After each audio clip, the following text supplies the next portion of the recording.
Deputy CM Keshav Prasad Maurya का बरेली दौरा चालू है। बरेली आते ही कोतवाली पर अंबेडकर पार्क में डॉक्टर भीमराव अंबेडकर की प्रतिमा पर माल्यार्पण किया। आईएमए हॉल पहुंचकर विचार गोष्ठी का आयोजन भी हुआ। बरेली के सर्किट हाउस में पत्रकारों से बात की।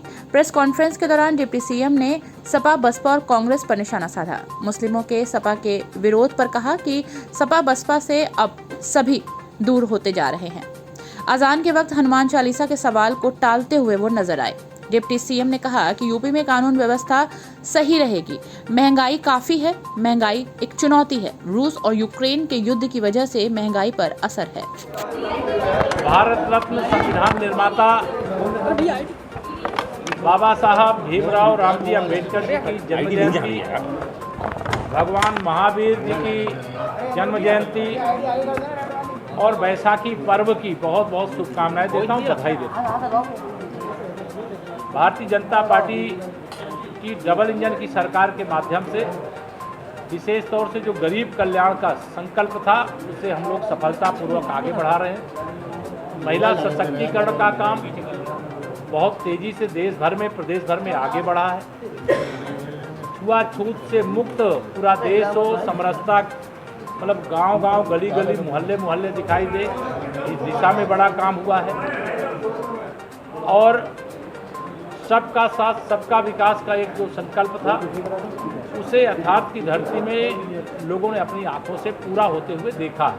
तो आज तो मैं जन्म जयंती के कार्यक्रम में आया था, कुछ विकास से संबंधित विषयों को लेकर के अधिकारियों से बैठक करूंगा और बाकी हमारे संगठन के शीर्ष लोग हैं उनसे कुछ चर्चा करेंगे।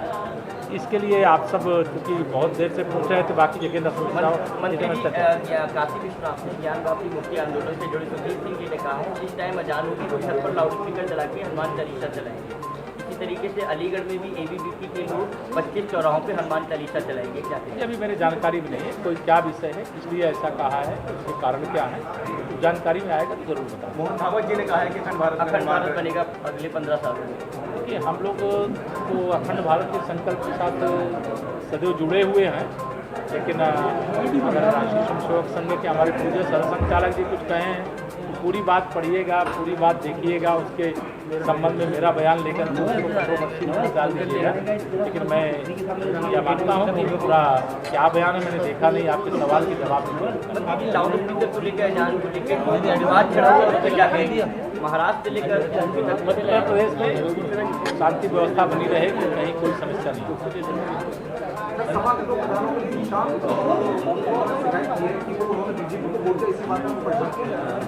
ऐसी कोई भी अगर कोशिश करेगा, किसी भाजपा के साथ अगर कोई जुड़ा है और इसके कारण से कोई उत्पीड़न करेगा तो निश्चित तौर से उसको गंभीरता से लिया जाएगा। जिसकी जो इच्छा है, लोकतंत्र में यही तो सबको स्वतंत्रता है कि जो जिसके साथ रहना चाहे, जिसका साथ देना चाहे, जिसको वोट देना चाहे, जिसका झंडा लगाना चाहे वो लगा सकता है, जिसका ना लगाना चाहे नहीं लगाता है। लेकिन अगर इस लोकतंत्र की मर्यादा का कोई हनन करेगा और कोई गड़बड़ करेगा तो कानून अपना काम। मंत्री जी, समाजवादी पार्टी के जो एमवाई फैक्टर है महिला पत्रकार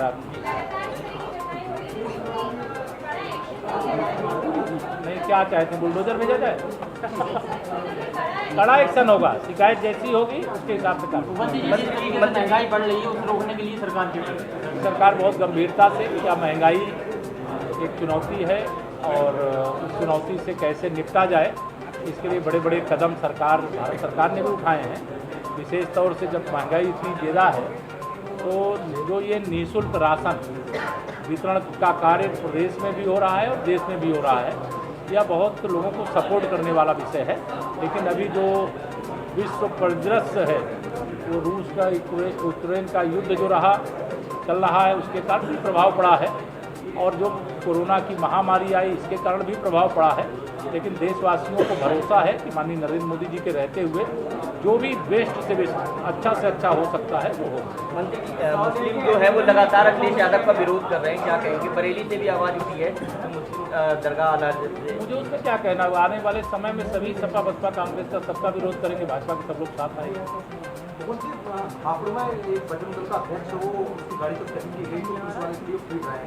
ऐसी मिर्जापुर में बजरंग दल के लोग कहीं पर कोई ऐसी घटना करेंगे, मतलब कानून को कोई हाथ में लेगा और उसकी शिकायत संज्ञान में आएगी तो कार्रवाई होगी। बरेली के एक एमएलए हैं समाजवादी पार्टी के, उन्होंने सीएम साहब के लिए अपशब्द कहा था।